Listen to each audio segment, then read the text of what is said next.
박근혜 대통령이 불법 폭력 시위를 뿌리 뽑기 위해 강력한 대책 마련을 주문했습니다. 이런 가운데 민주노총이 다음 달 5일 2차 총궐기 대회에서 강력한 투쟁을 예고하고 나서 전국 긴장이 고조되고 있는데요. 박상헌 공간과 미디어 소장, 유영화 시사평론가, 서양호 두문정치 전략연구소 부소장 세 분 모셨습니다. 어서 오십시오. 네, 안녕하세요.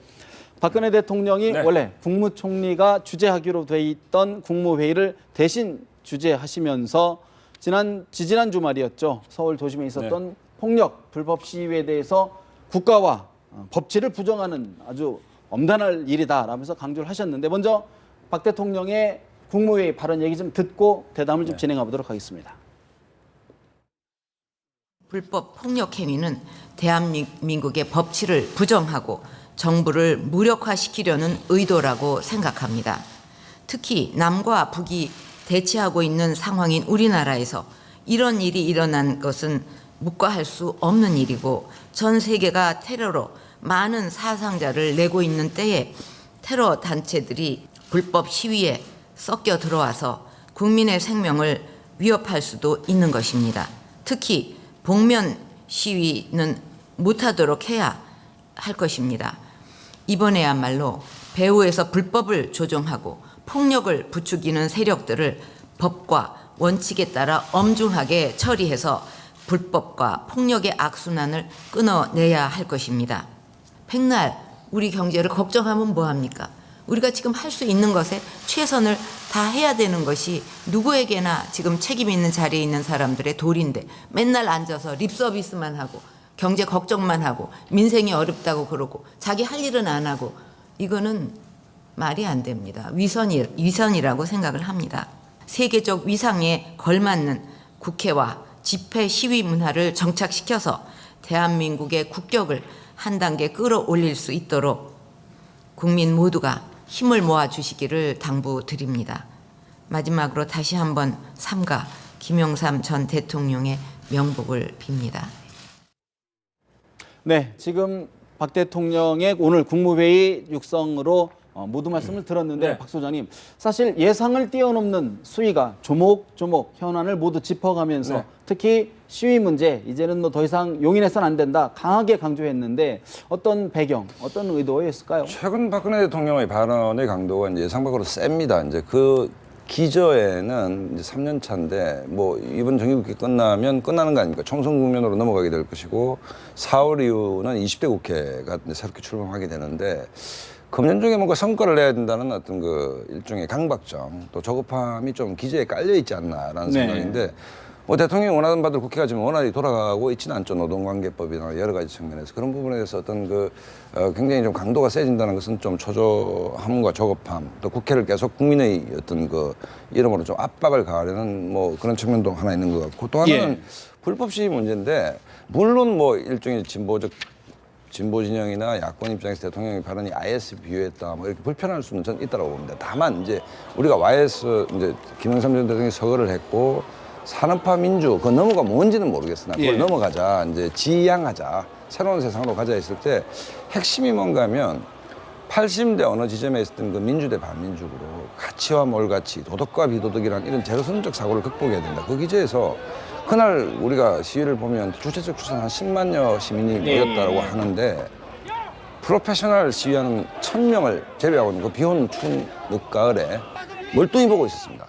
그렇지 않습니까? 물론 뭐 과잉진압인지 폭력 시위인지 이 선후는 차지하더라도 그러면 그 9만 9천 명이 주장하고자 했던 그 목소리는 어디로 갔냐 이 문제. 그다음에 그날 뭐 일부 종편과 그걸 거의 생중계하다시피 했는데 그게 물론 뭐 의도적 편집인지 아닌지는 모르겠으나 대부분 국민들은 과연 2015년 광화문 광장에서 저런 그림이 나와도 되는 것인지에 대한 그것은 진보 보수의 문제가 아니고 본질적인 문제거든요. 그러니까 오늘 대통령께서 말씀하셨듯이 정말 좀 선진국으로 가는 시위 문화를 만들어야 된다. 정착해야 된다는 것은 국민 대부분의 컨센서스라는 생각이 들고 또 진보 진영에서도 이 부분이 스스로 좀 자정할 필요가 있다. 왜냐하면 메시지가 오간데 없지 않습니까? 그다음에 아이를 안고 오는 분들, 그다음에 뭐 선량한 정말 시민들, 그다음에 박근혜 정부에 반대하는 사람들, 국정교과서에 반대하는 사람들 여러 가지 목소리들이 그 시위에 온통 그 희석이 돼버리면서 충돌 때문에 근데 그 시위한 놓쳤다. 분들이 몇 분이죠? 10만 분이었다면 불과 한 줌도 안 됩니다, 사실은. 이 문제를 뭐 새누리당이나 현 정권이 비판하는 것도 있지만 오히려 야권, 진보 진영 내에서 우리가 6월 항쟁 때 생각해 보면 어린 학생들이 데모를 할 때도 군부가 다시 나올까 싶어서 폭력 반대를 얘기했지 않습니까? 그렇다고 본다면 YS 서거를 계기로 정말 시위 문화가 한 단계 업그레이드되는 뭐 그런 계기가 됐으면 좋겠다는 생각이 듭니다. 정말 어떤 시위 문화 개선을 위한 절실한 마음의 호소 아니냐라는 분석인데 우리 서 부소장님은 어떻게 보십니까? 일단 대통령에게는 그 본인이 얘기하고 있는 이번 국회 해결할 5대 개혁 입법이 있습니다. 그 개혁 입법의 핵심 당사자들이 바로 그 노동자들인데요.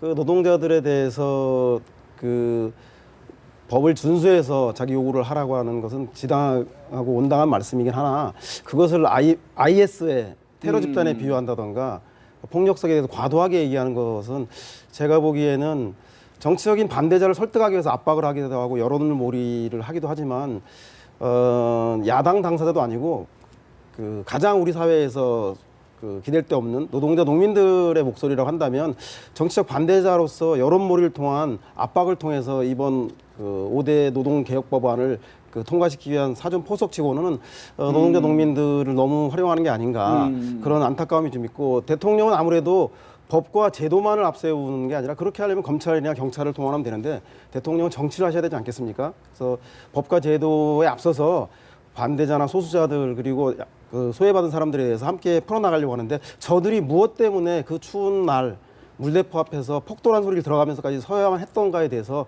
몇몇 폭력 사태가 아니라 그분들의 심정을 좀 헤아릴 필요가 있을 것 같고 또 하나는 뭐 김영삼 대통령 서거로 인해서 다시 한번 문민정부가 각광받으면서 유신 독재와 싸웠던 역사 바로 세우기 문제가 다시 등장하면서 박근혜 대통령이 그 문제에 대해서 심기가 불편해서 국면을 전환하기 위해서 좀 또 과도하게 좀 강하게 이 문제를 이야기하신 게 아닌가 그런 또 생각도 떨쳐버릴 수 없습니다. 어떻게 분석하십니까? 그 민노총이 여태까지 노선이 좀 투쟁적 노선이고 그런 부분들이 상당히 비판받을 수밖에 없는 것 중에 하나였죠. 그러나 시위에 하여튼 이제 폭력을 행사한 것은 결코 바람직하지 않은 건 분명한 겁니다. 그러나 경찰도 박근혜 대통령은 오늘 전혀 얘기를 안 했는데 국가도 사실상 폭력을 행사한 거죠. 국가의 폭력이라는 것은 뭐 합법적으로 공인된 폭력 아니겠습니까? 어떻게 보면 하여튼간에 경찰력에 의해서 네. 과잉 진압된 건 분명하지 않습니까? 그 백남기 씨 농민운동하는 백남기 씨가 물대포의 직사를 맞아서 지금 거의 사경을 헤매고 있는데 이 점에 대해서는 대통령이 한마디도 얘기 없었다는 것은 균형적인 입장에서 얘기를 안 한 것 같다. 그러면서 이제 민노총 집단이 거의 이제 폭력 집단으로 지금 뭐 대통령뿐만이 아니라 여당 그 정부에서 몰고 가고 있는데 과연 그것이 바람직한 해결 방법이라는 것은 우리가 다시 한번 생각해 볼 필요가 있습니다. 민노총이 취업 규칙 문제라든가 지금 민노총이 노사정위원회에 안 들어가 있잖아요. 네. 그리고 어떤 그 노동 관련 부분에 대해서 한국노총도 지금 뭐 탈퇴하겠다 하고 있지만 가장 우리 사회 근간인 노동 관련 부분에 대해서 전혀 정부하고 노동계가 협의가 이루어지고 있지 않은 상황입니다.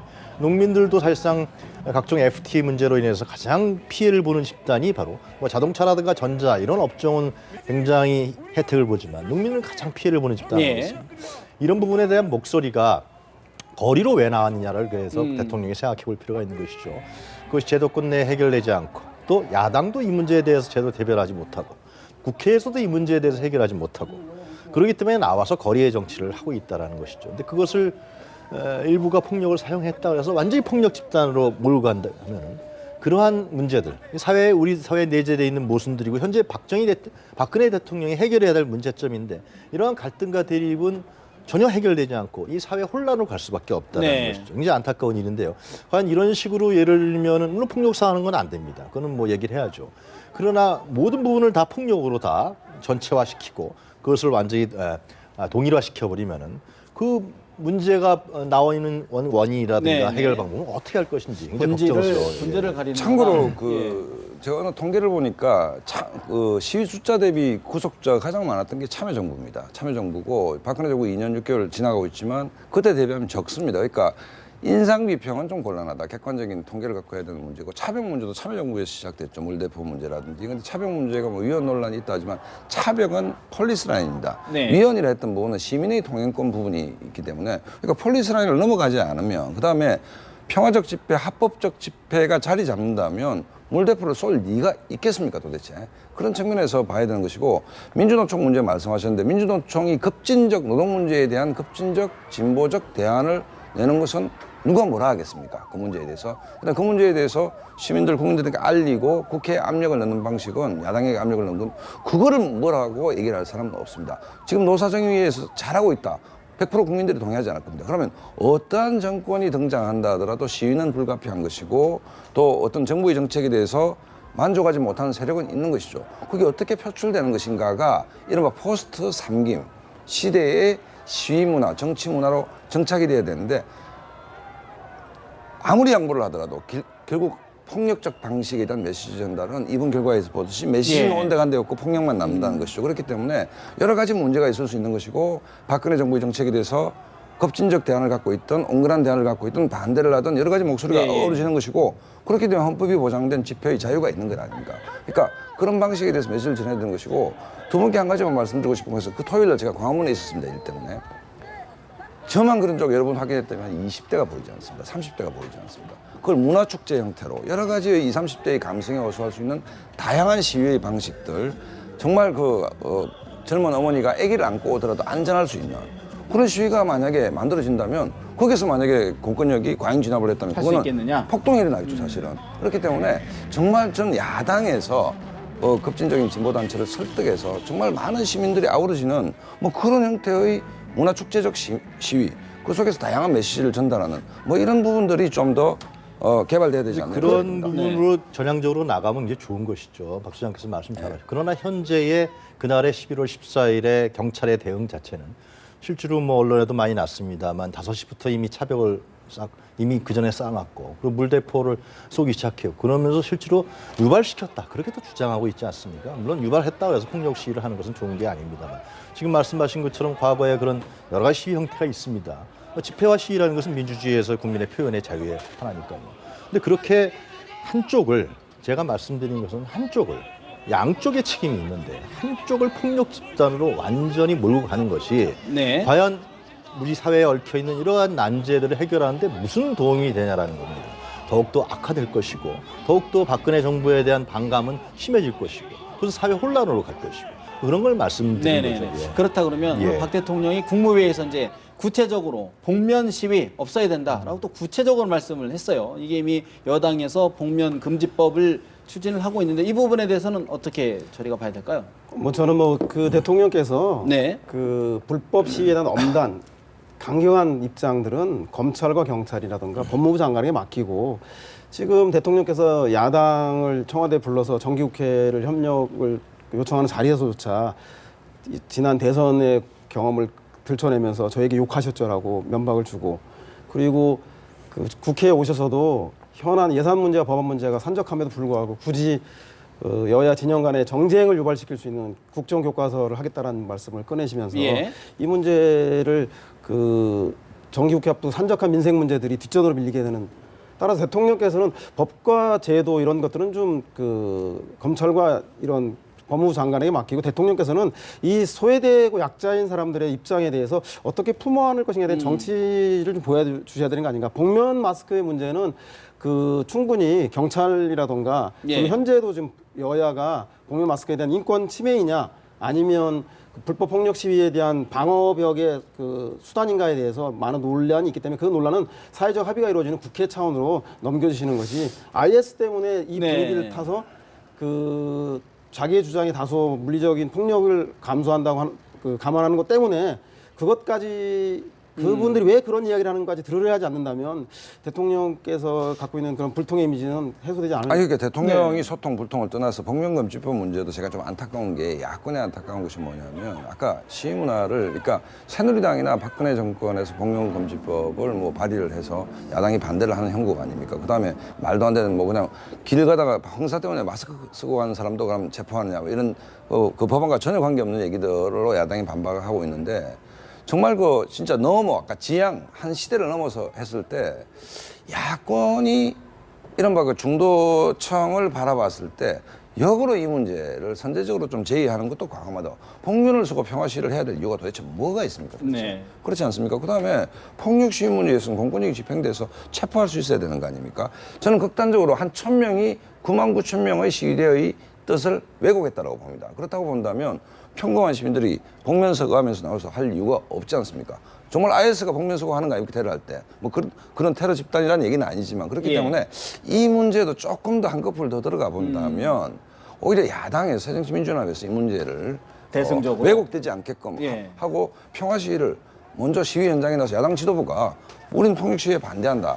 문화축제로 저 이종걸 원내대표 국정교과서 반대할 때 피아노를 쳤습니다. 예, 예. 굉장히 화제가 됐지 않습니까? 그런 식으로 이 문제를 야당이 좀 견인해 나간다면 오히려 수권에 대한 믿음, 그 다음에 국민들로부터 저 집단이 정권을 잡더라도 예. 믿음을 줄 수 있구나 이런 얘기가 되는데 복면급집 문제에서 국회에서 일어난 논란을 보면 사실은 좀 저급한 수준이거든요. 본질은 어디가 온데간데 없고 그렇기 때문에 야당도 이 논의에 충실하게 임하면서 예. 아까 말씀하셨던 인권 문제라든지 여러 가지 문제를 봉안하는 기제로 했으면 좋겠는데 지나치게 이거는 말도 안 되는 법이다라고 팽개쳐 놓는 방식은 좀 문제가 있다고 있다. 저는 생각합니다. 대화가 굉장히 아쉽다고 생각합니다. 북한하고도 지금 대화하고 있지 않습니까? 그런데 우리나라의 합법적인 노동조합인 민노총하고 왜 대화를 안 하려고 하는지 못하는지 그런 부분들에 대해서 한번 진짜 정부 당국자하고 대통령이 고민해 볼 필요가 있다. 만약에 대화를 했고 그동안에 지금 비정규직 임기 연한을 2년에서 4년으로 연장시키겠다 그러지 않습니까? 그럼 비정규직 천국이 된다는 것은 상식적인 얘기라는 말이죠. 그래서 이런 부분에 대해서 반발하는 그런 노동계가 반발하는 건 당연한 것이거든요.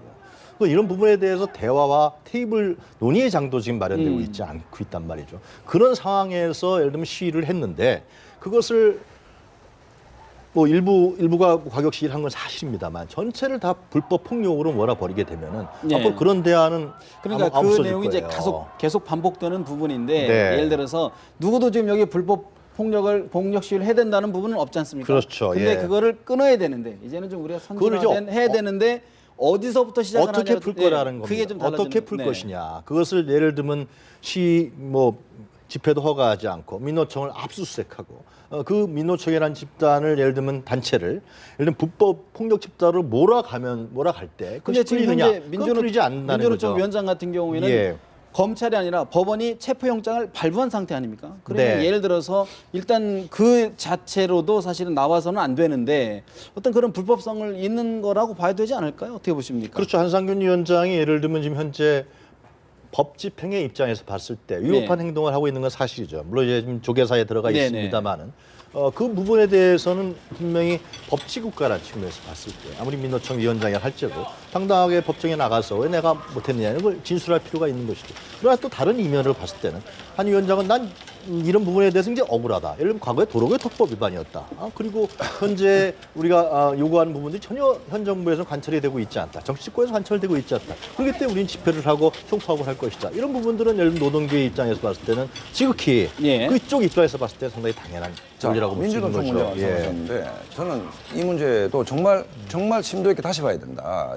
오늘날의 민주노총과 우리가 노동운동에서 획을 걷던 전태일 열사의 분신, 그다음에 87년 현대 중공업 노동자들이 거리로 나왔을 때의 정말 그 경이로움, 이 얘기는 헌법이 보장한 노동의 기본권에 관한 투쟁이었습니다.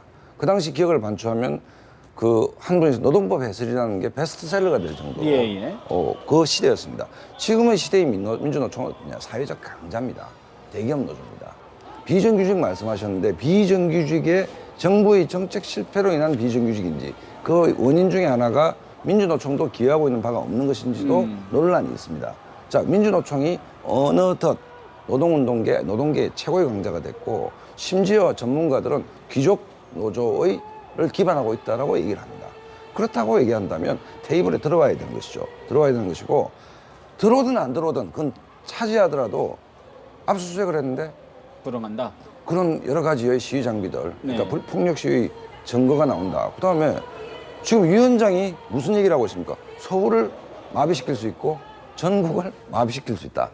그게 지금 가장 강력한 한국 사회의 노조인 민주노총의 위원장이 할 수 있는 얘기입니까? 그 노조도 국민의 여론과 국민의 바다 위에 떠 있는 한 척의 배에 불과합니다. 과거보다 훨씬 강력해진. 그렇기 때문에 민주노총도 국민의 민심에 귀를 기울이면서 투쟁 방식을 만들어 가야 되는 것이지 과거와 같은 소수자이고 그리고 헌법적 권한을 요구할 때 같은 과격한 방식은 더 이상 안 국민의 된다. 지지를 얻기가 국민의 힘들죠.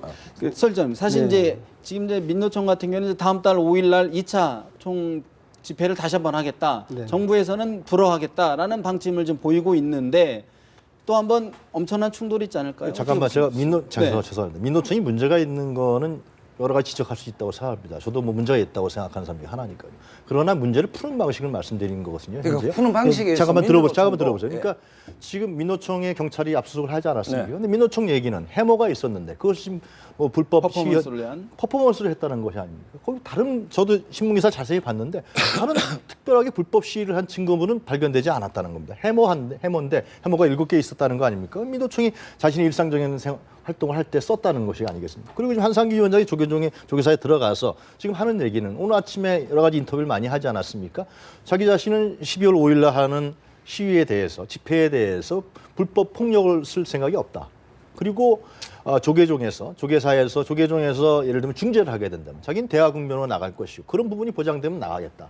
그리고 정부와 현재 여러 가지 문제들, 취업 규칙에 대한 개정 문제라든가 노동기 현안에 대해서 난 대화를 하겠다. 이렇게 네. 부양적으로 입장을 밝히고 있잖아요. 근데 그건 종교 대통령께서는 오늘도 공권력 그랬는데 그 네. 문제에 대해서 예를 들면 전혀 지금 얘기가 안 되고 있다. 대화가 좀 어려운 아니 상황인 것 그러니까 같은데. 대화든 안 대화든 뭐 민주노총에 한상균 위원장만 있는 게 아니고 뭐 수많은 집행부가 있는데 이 문제도 사실은 본인이 집회 때 한 이야기가 있고 그다음에 그날 집회 현장에서 민주노총 핵심 그 이른바 폭력 시위를 주도했다는 것은 사실 아닙니까? 폭력적 방식으로.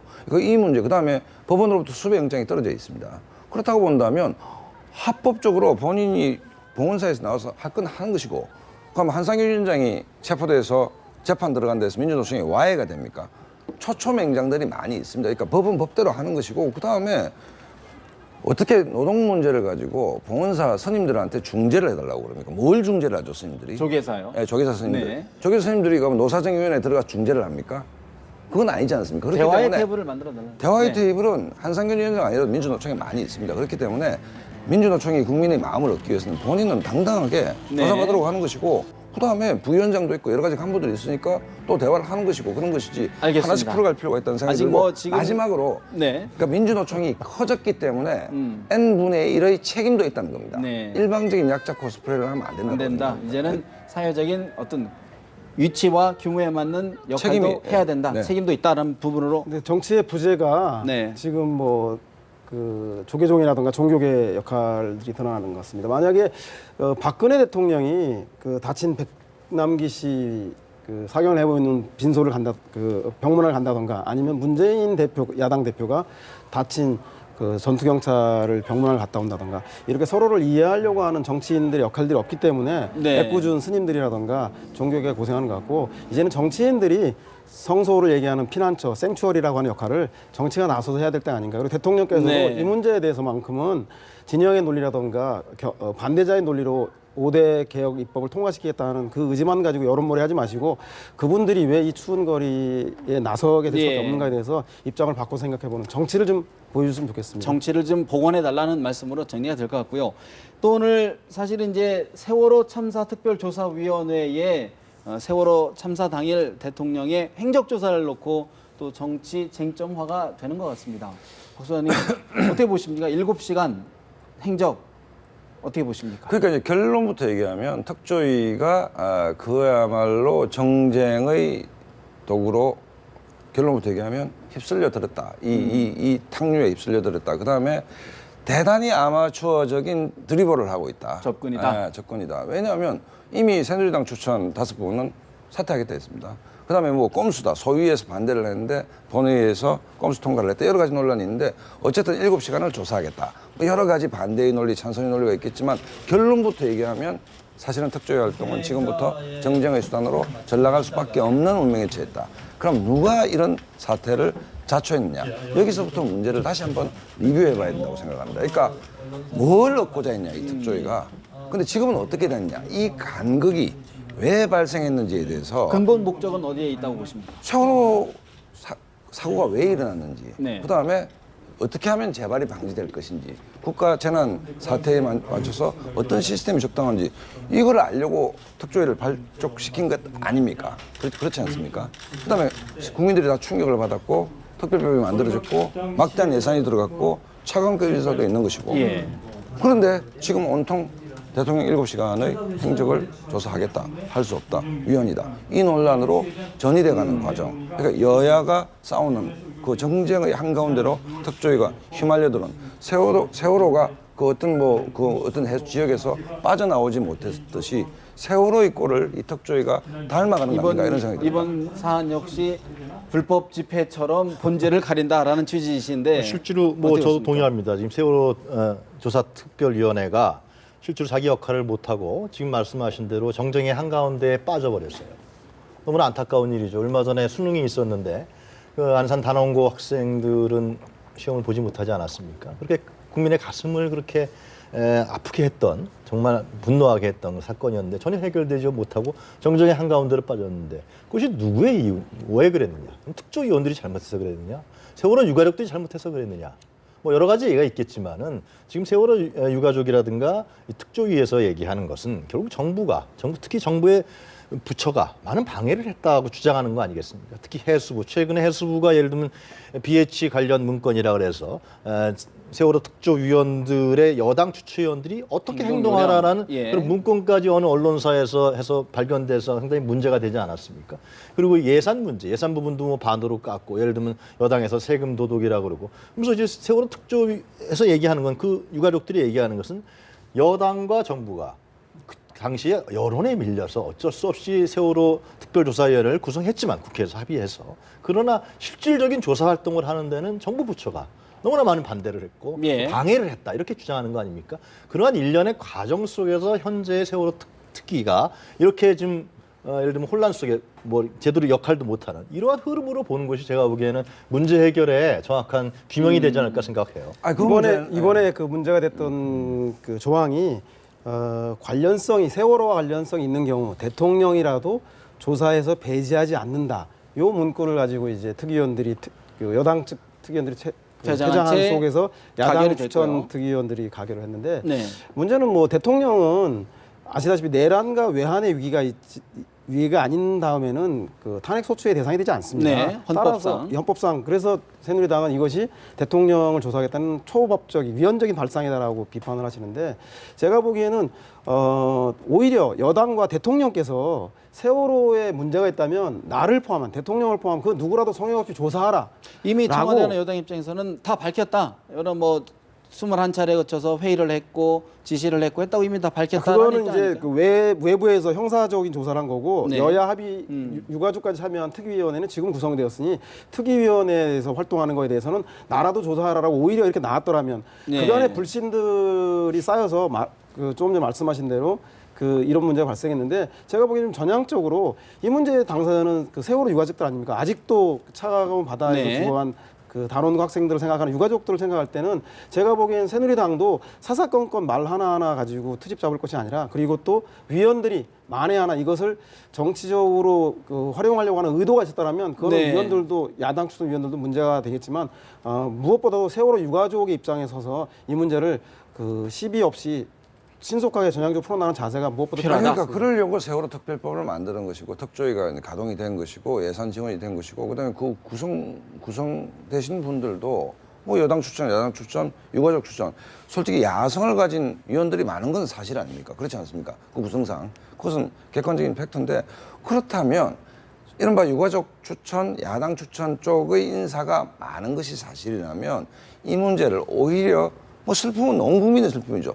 톤다운해서 차분하게 정말 재발 방지에 접근을 해야 되는데 지금 쟁점은 어찌됐든 간에 뭐 새누리당이 활용을 했던 7시간 문제가 메인 쟁점이 돼버렸던 것이고 또 하나는 기본적으로 대통령 7시간 문제는 국정조사 네. 그다음에 세월호 문제는 법원 재판까지 끝난 거 아닙니까? 끝났음에도 불구하고 이걸 하자. 가동이 된 거 아닙니까? 그렇다고 한다면 저는 좀 더 전체 정치와 별개로 예. 특히 이 진보 진영 유가족의 추천을 받아 가신 분들이 조금 더 사력 있게 이 문제를 차근차근 네. 좀 풀어가는 그런 노력들이 아쉽다 이런 생각이 듭니다. 알겠습니다. 앞서 말씀드린 것처럼 모든 분야에서 우리 정치가 복원되길 바라보는 마음을 가져봅니다. 세 분 말씀 여기서 드리겠습니다. 고맙습니다.